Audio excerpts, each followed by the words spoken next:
Today we're going to take step 2 in our Dino and Friends quilt.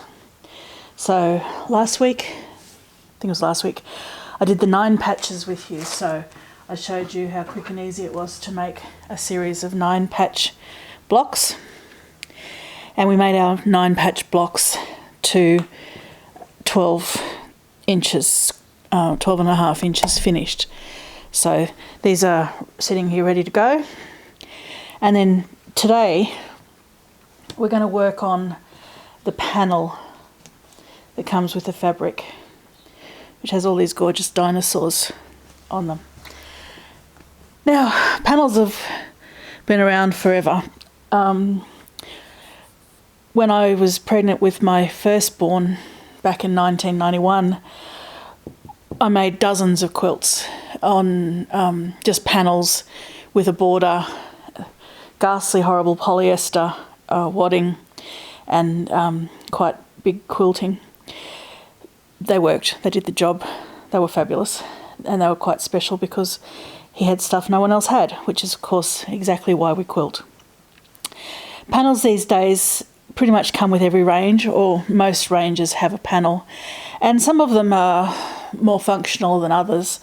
Some of them are better designed for centre focal pieces. I recently showed everyone the girl with the umbrella, the Monet painting. It's a good one to be a focal point. These size panels where you've got a repeat of say 9 different images, sometimes 12, but mostly they're around 9, are really good for spacer blocks. They're good for feature blocks. You wouldn't necessarily go around cutting them up. You can use the whole panel just in one piece and quilt it like I did back in the 90s with the kids, and you still have a wonderful quilt. You can take these and individually cut them out and use them for wall art. So stretch them over a canvas with maybe some wadding underneath. You could do a little bit of quilting if you wanted. But if you were, say, doing a bedroom set with a quilt, some cushions, pillowcases, whatever, a couple of these squares on a canvas for wall art would be really very cool. But what we're going to do today is we're going to stitch them into our quilt, and they're going to be the alternate block for our 9 patch. Now, the 9 patch blocks we made, as I said before, are 12 inches, right? So we need to get these to the point where they're going to be 12 inches. You can see that there's quite a lot of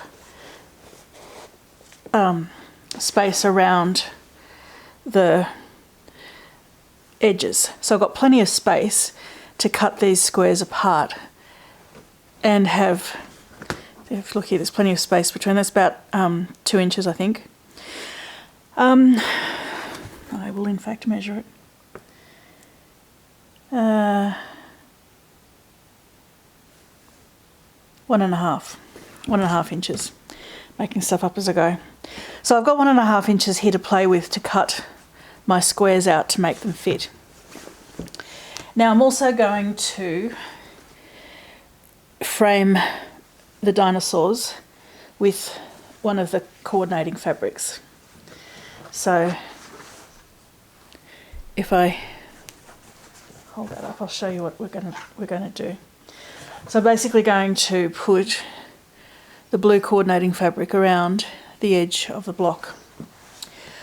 So I know that my finished size of these blocks needs to be 12 inches, so 12.5 inches cut.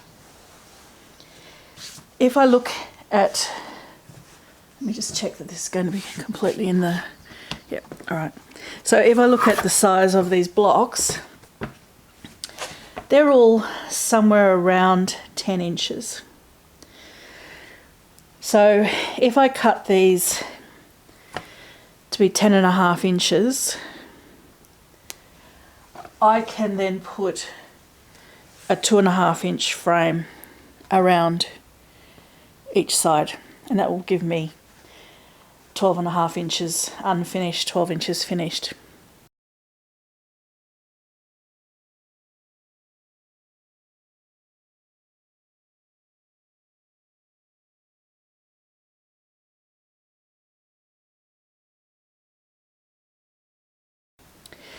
So individually I'm going to cut through the middle of the brick area just to break them up a bit, and then cut them down to size. Now I did prepare this earlier, so I'll just get rid of this and show you a couple of examples. So I'll just focus that out a bit. There we go. So you can see I've got a little bit of the bricks around the frame. Now something that was really interesting with this is that none of these are very straight or even. So there's a difference between how much brick I've got down here versus how much brick I've got over here. The dinosaur blocks weren't exactly square, and you can see that the sides, from side to side, is a tiny bit shorter than top to bottom, just by the amount of the extra brick I have around. So these are really very cool. There's not all of them, some of them I've got already over at the sewing machine. But they come with 9, this panel comes with 9 dinosaurs. And they will all get sewn in. I actually only need 8 for the quilt. So I've cut these at 10.5 inches, centering the block as much as I can. And when I stitch this, I'm going to lose a little bit of the top and bottom frame, and I will leave some of the side bricks when I do my seam allowance. And there's nothing I can do about that. That's just the way this is printed. So the next thing I'm going to do is I'm going to cut my 2.5 inch strips.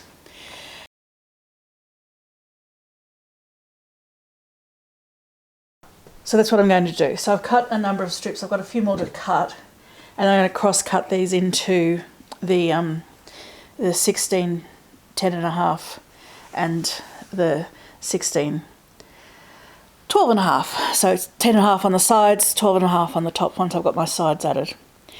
So I'm going to take us over to the sewing machine now, and I will show you sewing all of the frames around the panel. Okay, so we're back at the sewing machine, and I have, as we talked about in the first half of this video, cut my dinosaur blocks down to 10.5 inch squares. You can see that there is some disparity on the amount of the brick that's left around the frame. This is the first one I did, and it's not the best one, but it's really not going to matter, and I guess that's probably the point I really want to make. It's not going to matter if you have a little bit of the brick showing through on your blocks, because it's all colour coordinated. I have cut my 1.5 inch strips into 10.5 by 1.5 and 12.5 by 1.5, and I'm ready to sit down and show you the very basics of framing this. Now, the critical thing with cutting your panel into bits is start big and then keep trimming down. So if you're having trouble seeing the exact balance of where the rows are, start larger and then just do a couple of bits at a time and just keep squaring it up until you're happy with exactly the balance. Something like this won't matter because all the colours will blend in, and most people won't even see it. We will, because we know what we're doing, but most people won't even see the bits that we might call an error or something that's not quite perfect. All right, so step 1 in stitching this to make it into a 12.5 inch finished block is to sew the 4 sides on.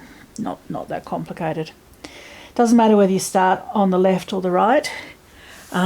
I always do the sides first and then the top and the bottom, but you don't actually have to. So position your 10.5 by 1.5 inch strips.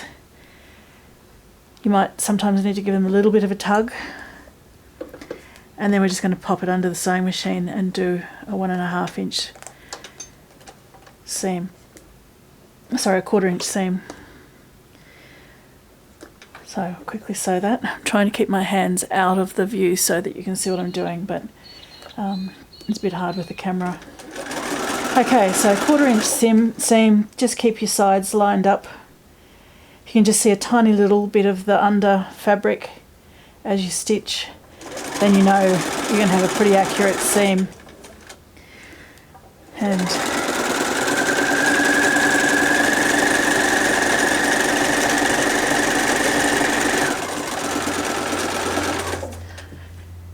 if you're making all 8 of these blocks, go through and do all 8 sides. By the power of magic of television, I have one that I've already prepared. So go to the iron your seams open. So you've got your dinosaur with one side. And we're going to turn him around and do the 10.5 inch strip again on the other side. If you're not comfortable holding your pieces of fabric, pop some pins in if it makes you feel better. Make sure you run the pins this way, and then as you come up to them, either the needle can jump them or you can take them straight out. That way you just keep control of your pins and you don't stab your hands every 5 minutes. Alright, so we're going to do a 1/4 inch seam on the second dinosaur block. You can see he's standing on his head because I'm doing the opposite side to the previous one.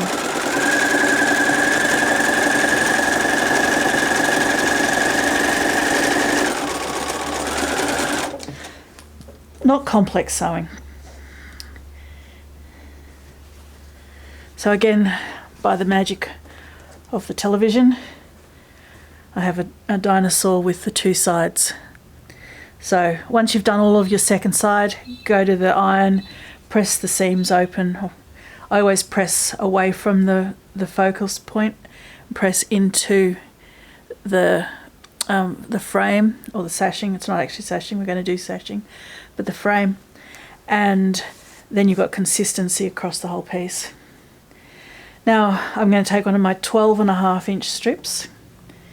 This is the point where I worked out last time that I'd cut the fabrics wrong, because my 12.5 inch strips didn't fit my 14.5 inch blocks.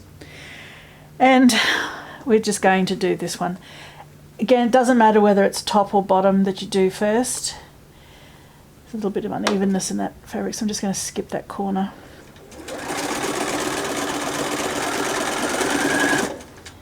And again, same principle. Keep just a sliver of the underlying fabric visible, and you know you're going to have a good 1/4 inch seam across the whole piece.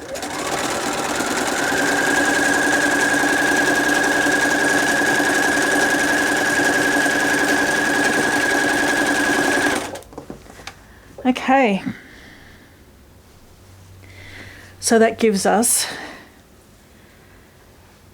3 sides to our block. And there's no awards for working out. The next thing, of course, is simply doing the top. So my last 12.5 inch seam.